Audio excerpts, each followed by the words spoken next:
미국 증시의 분위기를 생생하게 전해드리겠습니다. 이항영의 월가이드 시간이고요. MTN 이항영 전문위원 함께하겠습니다. 어서 오세요. 네, 안녕하세요. 네, 안녕하세요. 오랜만에 반등해서 좋긴 한데 이게 네. 진짜 뭐 어떤 반등인가를 좀 구분해야 될 것 같아서 미국 증시 어떻게 보셨어요? 워낙 많이 그동안 떨어졌었잖아요. 네네. 그렇기 때문에 큰 의미를 아직 부여하기는 쉽지 않다라고 좀 솔직히 생각을 하고 있습니다. 어떤 8일 만에 반등에 성공했고요. 다우지수는 1.4% 올랐습니다. S&P 500도 1.8% 올랐고요. 나스닥은 2% 일단 반등에 성공했습니다. 흥미로운 것은 에너지를 제외한 10개 섹터가 모두 상승했는데 특히 오늘 중요한 부분은 유틸리티가 제일 많이 올라갔습니다. 유틸리티가요? 네, 11개 중에 유틸리티가 이렇게 제일 많이 올라간 것은 아마 여러분 찾기 쉽지 않을 네네. 것 같습니다. 그러니까 그만큼 아주 특이한 일이 벌어져 있고요. 유틸리티 하면 여러분들이 그냥 생각하시기에 소위 가치주의 대표적인 성격 아니겠습니까? 미국은 11개 섹터 중에 분명 딱 하나가 있는데 우리나라는 딱 굳이 유틸리티 하면 한국전력 하나밖에 없거든요. 그러니까 그만큼 미국에서의 유틸리티 산업, 물론 시장 시가총액은 1% 중반이 잘 안 되는 분위기인데요. 그만큼 유틸리티가 좀 강한 것은 그만큼 성장주보다 가치주가 상대적으로 강한 흐름이 이어가고 있다라고 보셔야 되겠습니다. 참고적으로 올해 들어서도요. 섹터별로 상승한 것은 다 두 가지 섹터밖에 없습니다. 그것이 에너지랑 유틸리티다라고 보셔야 되겠습니다. 오늘 여러 가지 얘기를 할 수 있겠지만 앞서 말씀드렸다시피 낙폭과대가 가장 큰 것 같고요. 그것도 단기간에 계속 떨어졌다는 거죠. 폭 자체도 중요하겠지만 클리블랜드 연방은행의 로레타 메스터 총재가 있습니다. 지난번에도 이제 적극적인 금리 인상을 계속해야 된다 얘기했던 분인데요. 오늘도 비슷한 얘기를 했지만 시장에 그나마 약간 도움이 되는 얘기를 한 건 있죠. 왜냐하면 지금 현재가 2분기 연속 GDP가 마이너스 성장했고요. 네네. 또 언제라도 전민경제협회에서 어떤 리세션을 선언할 수도 있는 상황은 분명하거든요. 그렇지만 지금 현재 상황이 리세션은 아니라고 생각한다는 얘기하고 있고요. 다만 향후 2년 내 리세션에 진입할 가능성은 과거보다 조금 더 커진 건 사실이라는 정도 얘기했습니다만 이 정도만 하더라도 시장에서는 뭐 당장 아니구나. 네네. 그래서 뭐 고용시장이 좋다 이런 얘기 했기 때문에 시장은 남분들 조금 안심을 시키는 그런 멘트가 있었다라고 보셔야 되겠습니다. 유가는 이제 빠른 속도로 내려가고 있습니다. 이게 역시 다음 주에 발표될 소위 소비자 물가지수 CPI에 영향을 미칠 텐데요. 뭐 당장은 그 반영된 수준이라지만 많은 분들의 심리에 영향을 미칠 텐데요. 어찌됐건 5.8%나 떨어지면서 81달러대에 진입했습니다. 이 가격은 그냥 쉽게 해서 전쟁 전이다라고 네. 일단 이해하시면 되겠고요. 참고로 휘발유 가격은 갤런당 3.77달러입니다. 얼마 전에 5달러, 6달러 막 갔었잖아요. 그러면서 이게 휘발유 가격으로 보면 25%가 고점 대비 떨어졌습니다. 지금 6월의 고점 대비요. 그리고 휘발유도 이제 선물 거래가 있는데 선물 가격은 더 과하게 올라가고 더 내려가는 효과가 있는데요. 휘발유 가격은 그 당시보다 고점 대비 42%나 무려 떨어져서 이게 최대 하락폭은 2020년 5월 이후 최대 하락폭이다. 라고 이해하셔야 되겠습니다. 다음은 금리입니다. 금리랑 미국 달러 약간의 숨고르기를 했는데요. 10년물 금리 하락하면서 3.27%대에 진입했고요. 참고적으로 그렇지만 최근 들어서 우리가 이제 시장에 우리가 뭐 그렇게 관심은 두지 않죠. 미국 주식 우리나라에 있는 게 이것까지 보지 않지만 흔히 얘기해서 하이힐드 채권이나 이런 네네. 것들이 지금 발행이 잘 안 되고 있습니다. 쉽게 얘기해서 이거 발행한 규모 자체인데요. 확 줄어드는 건 느끼실 것 같습니다. 그래서 하이드 채권 발행이 줄어든다는 게 어떤 의미인 그 걸까요? 쉽게 얘기해서 돈이 많은 기업은 아무 상관이 없겠죠. 네네네. 그렇지만 돈이 약간 부족하거나 약간 등급 조금 애매한 거나 그 더 밑에 있는 것도 있겠지만 그런 거 보면 약간의 쉽게 얘기해서 차한 발행이라 하나요? 그러니까 네. 리이슈언스라는 거거든요. 예를 들어서 뭐 1,000억이라는 돈을 빌렸는데 그것을 만기가 돼서 다시 원금을 냅두고 원금을 다시 이제 발행하는 거잖아요. 네네. 그런 식으로 계속 이제 이자만 내고 쓰는 건데 그것이 차한 발행 안 되면 어떻게 하겠습니까? 두세 가지 방법이 있겠죠. 그래서 주식을 발행할 수 있겠죠. 네네. 주식을 더 발행하면 가치가 떨어지겠지만 아니면 이제 외부에서 정상적인 채권 시장에서 안 되면 어떻게 하겠습니까? 어찌됐건 개인적인 돈을 갖다 대든지 아니면 세 번째 방향은 파산밖에 없는 네네. 거죠. 부도나는 거죠. 그래서 최근에 어떤 그 우리로 보면 부도율인데 부도율이 조금씩 늘어나는 것도 미국의 현실이다라고 보셔야 되겠습니다. 이것도 역시 참고적으로 하나 말씀드리겠는데요. 우리나라 이제 기준금리하면 ECB라든가요. 네네. 그리고 미국 그리고 우리나라 이제 기준금리 정도 하는데요. 올해 미국의 금리 인상에 앞서서 먼저 단행한 것이 캐나다거든요. 캐나다 기준금리가 오늘 0.75%포인트 인상을 발표했습니다. 그러면서 3.25%, 그러니까 기존에 2.5%에서 3.25%로 바로 75bp로 올라가면서 역시 이번에 미국도 75bp 하지 네네. 않겠느냐라는 거죠. 왜냐하면 지금 미국 달러 가지고 고공행진을 하고 있지 않습니까? 네네. 거의 같이 가는 거는 전 세계에서 웬만한 나라 중에 하나밖에 없습니다. 캐나다 달러는 거의 움직임이 차이가 없어요. 위아래 왔다 갔다 하지만 차이가 없거든요. 그만큼 지금 에너지 이런 가격난에 어찌됐건 큰 영향을 안 받는 나라가 이 두 나라죠. 네네. 이들 두 나라가 또 원유도 하고 그냥 가스도 하고 이런 천연가스 하는 나라들이잖아요. 그러니까 그런 것들이라고 보셔야 되겠습니다. 여하튼 캐나다 같은 경우에도 2008년 4월이 처음으로 14년 만에 처음으로 3%대 진입했고요. 마지막으로 달러 보면 미국의 달러는 오늘 추가 상승 110포인트 위로 훅 갔다가 조금 더 약간 소폭 하락하면서 마감됐습니다. 그렇지만 최근 이틀만 보면 고점 대비 조금 오늘 내려서 그렇죠. 일본의 엔화, 제르마니 최근에 보면 또 이틀 동안 엔화가 제르마니 약해졌습니다. 올라간다는 것은 약한 거이라고 아시겠죠?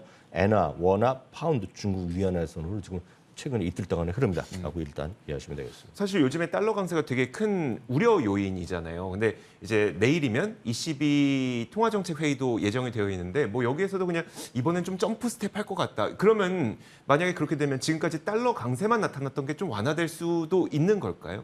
그렇다고 봐야 되겠죠.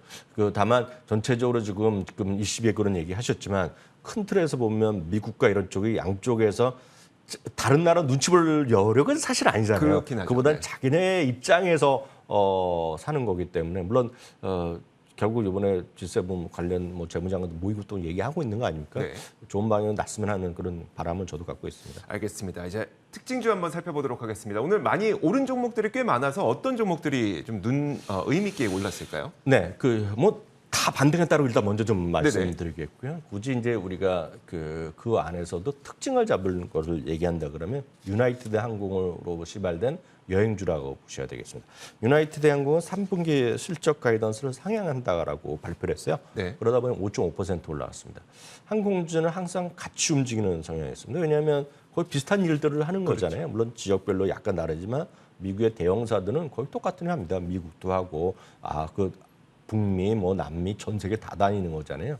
그래서 유나이티드 항공 5.5% 올라가니까요. 아메리카노 항공도 5.5% 올라가고 델타 항공도 3, 4% 올라가는 채 마감됐습니다.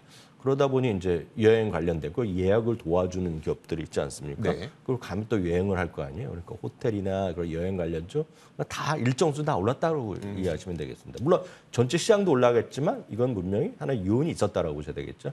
익스피디아가 3.3% 올라갔고요. 에어비앤비도 2.0% 올라갔는데요. 에어비앤비 그림 한번 잠깐 보시면 네네. 물론 이제 고점 대비 약간 밀려났지만 최근에 이런 시기에서 크게 떨어지는 판에 떨어진 게 없습니다. 지금 최근에 이번에 나스닥이 7일 그러네요. 연속 떨어진 게 없잖아요. 그래서 그만큼 뭔가 향후에 대한 기대감 이게 분명히 있는 거라고 저는 이해를 하고 있고요. 나머지 두세 개만 특징주를 더 보겠습니다. 다음은 트위터인데요. 트위터는 6.6%가 결국 올라갔습니다. 델라웨어 법원에서 일론 머스크 측이 최근에 이제 트위터를 인수한다를 하는데 그걸 이제 포기한다 이런 거 하니까 당연히 심의를 할 거 아닙니까? 그렇죠. 서로 이제 고소하고 이럴 거 아닙니까? 네. 지켜라 약속을 지켜라 하니까 당연히 일론 머스크가 심의를 하는데 이번 재판은 조금 연기해달라 그랬어요. 근데 연기가 안 된다 그랬거든요. 그러다 보니 뭔가 좀 더 진행된 거 아니냐라는 거지만 이건 아직 갈 길이 멀다라고 보셔야 네네. 되겠고요. 그런 거 있지 않습니까? 사거나 팔고 삽의를 했는데 한쪽이 약속이 안 지키면 보나마나 오래 걸릴 거 아닙니까? 맞아요. 싸움이 지리하고 오래 걸릴 테니까 그걸 좀 이해하시고 대응하시면 좋겠습니다. 여하튼 오늘 6.6% 올라갔고요. 스타벅스는 바클레이즈에서 최근에 이제 스타벅스가 신임 CEO로 이제 발표했잖아요. 네. 그래서 신임 CEO에 대한 기대감을 발표하면서 매수 경과 96달러를 제외하게 했고요. 오늘 4%대가 오늘 상승했습니다. 네, 알겠습니다. 저는 근데 무엇보다도 애플 신제품 발표가 참 많이 궁금하거든요. 어떤 식의 내용이 나왔을까요? 네, 아마 보신 분 계실 것 같습니다. 저는 이제 중간에 잠깐 보긴 봤는데 시작할 때 초반 물론 마지막에 몇 명이나 봤는지 제가 수치를 확인 안 했는데 시작하고는 얼마 안 돼서 벌써 30만 명의 라이브를 동시에 볼 정도로 네. 전 세계에서 많은 사람들의 관심이 있은 거는 분명합니다. 물론 이제 과거만큼 이렇게 줄을 서거나 이런 것도 물론 현장에서 팔리는 날 어떻게 될지 모르겠지만 물론 그런 기대감을 꿈꾸는 분이 있겠지만 어찌됐건 요번에 많이 했었고요. 계속 주가 항상 발표한 날이나 그 다음날 좋지 않았던 기억이 있는데요. 최근에 7일 중에 6일이나 떨어졌었거든요. 이 네. 주식이. 그래서 그런가 오늘은 막판의 반등에 좀 동참한 정도였다라고 보셔야 되겠습니다. 오늘 이런 재료 발표 때문에 이런 건 아니라고 좀 보고 있고요. 여튼 오늘 애플이 0.9% 오늘 반등을 했습니다. 아이폰 14이 발표됐고요. 예상들이요. 애플워치 8이 발표됐고요. 애플워치에서 상당히 비싼 버전이죠. $799니까 우리나라 오면 기본적으로 100만 원 가지 않겠습니까? 100만 원 될 것 같아요. 예, 애플워치 8과 애플워치 울트라라는 것을 발표했고요. 애플 에어팟 프로가 예상대로 역시 발표됐습니다. 오늘 특이한 것은 역시 가장 놀라운 것은 가격 인상이 없었다는 것이 오늘 아마 가장 큰 관심이었습니다. 일부에서 $100 정도씩 올른다. 물론 2주일 전만 하더라도 비싼 라인은 $150 얘기가 있었는데요. 다만 어저께 이제 포브스 예상으로 보면 기본형은 오히려 $50 내리고 그리고 약간 비싼 라인들 기본 프로 라인은 $100를 오히려 올릴 수 있다는 얘기까지 말씀드렸고 네네. 그리고 물론 포브스 얘기지만 공급업자들한테 그런 프로바이더들한테 컨트랙터를 맺고 제품을 공급하는 부품을 공급하는 측에 지금 단가를 인하를 했다라는 얘기를 얘기했고 다 받아들이고 물량이 많이 들어왔다니까 너희들 돈을 많이 벌 거다. 그래서 네. 꿈과 희망을 주면서 단가 인하했다는 얘기를 했는데 그건 뭐 우리가 확인할 수 있는 일이 아닙니다. 여하튼 가격 인상이 없었습니다. 다만 국가별로는 상회할 수 있다라고 분명히 얘기했습니다. 왜냐하면 환율이 지금 미국 달러가 워낙 올라갔기 때문에 상당히 많이 다를 수 있겠죠. 뭐 우리나라도 아마 조만간 발표할 텐데 우리나라 거 제가 오늘 거 확인을 못했는데 네네. 상당히 많이 일정 수준 올라가는 것은 뭐 당연시 얘기하는 거 발표를 했으니까 네네. 가격은 다르니까 뭐 대부분의 나라는 올라가지 않겠냐라고 보고 있고요. 캐나다는 오늘 가격 인상이 없는 것 같은데 모르겠어요. 네네. 캐나다도 다른 나라 국가별로는 아직 제가 그것까지는 체크를 업데이트 못했습니다. 특이한 거 두 가지 한두 개만 말씀드리면 미국에 발표되는 아이폰에 한해서 네. 소위 심카드를 넣는 트레이가 있지 않습니까? 그쵸, 네. 그걸 빼버렸습니다. 그렇기 때문에 모두 미국발 그런 아이폰의 경우에는 eSIM 카드다라고 일단 이해하셔야 되겠습니다. 다만 이제 마진율을 당연히 이렇게 되면 마진을 유지할 수 있을까가 가장 큰 관심이거든요. 그러니까요. 네. 그러니까 마진율이 지난 분기에도 최근 12개월로 사상 최고 기록을 했는데 이거에 대해서는 얘기를 아직 안 했지만요. 지금 월가의 댄 아이브스 같은 경우에는 약간 마진의 압박은 있을 수 있겠지만 어느 정도 제품을 다 팔리고 지금 팀 쿡이 자신 있는 것은 5G의 채택률이 워낙 낮다는 겁니다. 지금. 그래서 이번에 5G로 바꾸려는 수요가 최근 4, 5년 수에 가장 높을 거라는 얘기하고 있고 어떤 대수 기준으로 퀀터티로 밀고 나올 수 있다 얘기를 하고 있는데 어찌됐건 마진의 압박은 불가피하지 않냐는 식의 얘기겠고 이런 것들 아마 애널리스트 의견이 좀 더 나오면 저희가 다음 주에 추석 이후에 제가 말씀드리도록 하겠습니다. 알겠습니다. 이번에 또 흥미로웠던 게 사실 인공위성을 통한 통화가 가능하게 하겠다. 그것도 이제 북미 지역만이긴 하죠. 뭐 미국과 캐나다만 해당인데 이런 내용도 나왔더라고요. 네, 맞습니다. 이것이 이제 일부 애널리스트가 작년부터 얘기했던 것이었었는데요. 네네. 이번에 어떤 정식적으로 발표가 됐습니다. 당장 우리나라나 당장 미국에서 당장 이번 달부터 되는 건 아니고요. 11월부터입니다. 11월부터 위기 상황에 이머전시에 한정해서 위성 서비스를 제공한다는 것인데 특이한 것은 아마 모르겠습니다. 익스트림 활동을 많이 하시는 분들. 네네. 그리고 미국에서는 아시겠지만 여행 갔다 보면 핸드폰이 안 되는 거는 워낙 많습니다. 지금 많죠. 워낙 네. 그러다 보니 그런데 이제 해준다는 거겠죠. 네네. 정확한 거야 뭐 디테일이 있을 겁니다. 왜냐하면 무한정 쓰지는 않으니까 뭔가 있을 거 아닙니까? 네. 그거야 뭐 정확한 거를 발표 안 됐는데 중요한 거는 미국과 캐나다만 이번에 네. 시작합니다. 다른 나라는 뭐 순차적으로 될 수 있겠죠.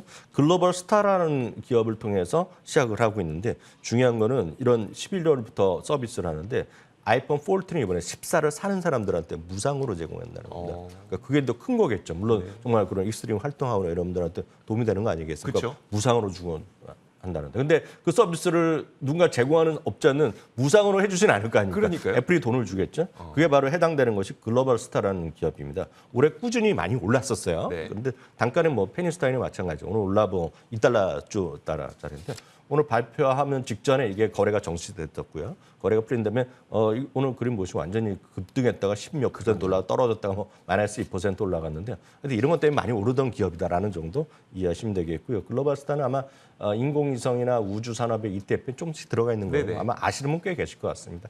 알겠습니다.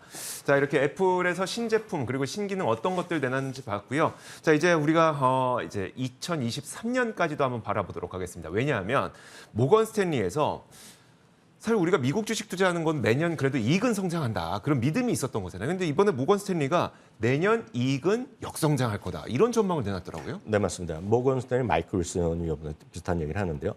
2023년에 지금 이익 전망에 대한 컨센서스가 너무나 지금 고평가돼 있다는 겁니다. 월가 예상치 자체가 자기는 그게 아니라고 보고 있고요. 그것은 결국 원가 압력이 계속될 것이고 그것은 결국 높은 임금 수준이 유지되고 수요는 둔화되고 공급은 늘어나고 이런 여러 가지가 있으면서 결국 이런 제품 가격 이런 것들이 유지가 잘 안 될 거라는 얘기를 하고 있습니다.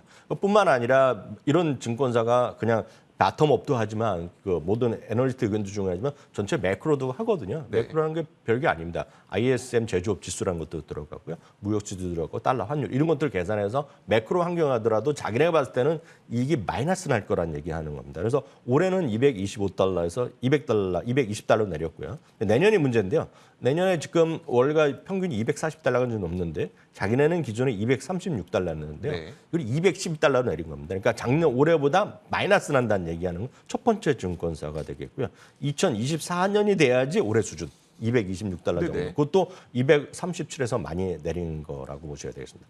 한편 지수는요. 4분기에 3,400 부근 저점이 떨어질 것이고 만약에 리세션이 이번에 같이 오면 결국 3,000포인트까지 떨어질 수 있다는 얘기하고 있습니다.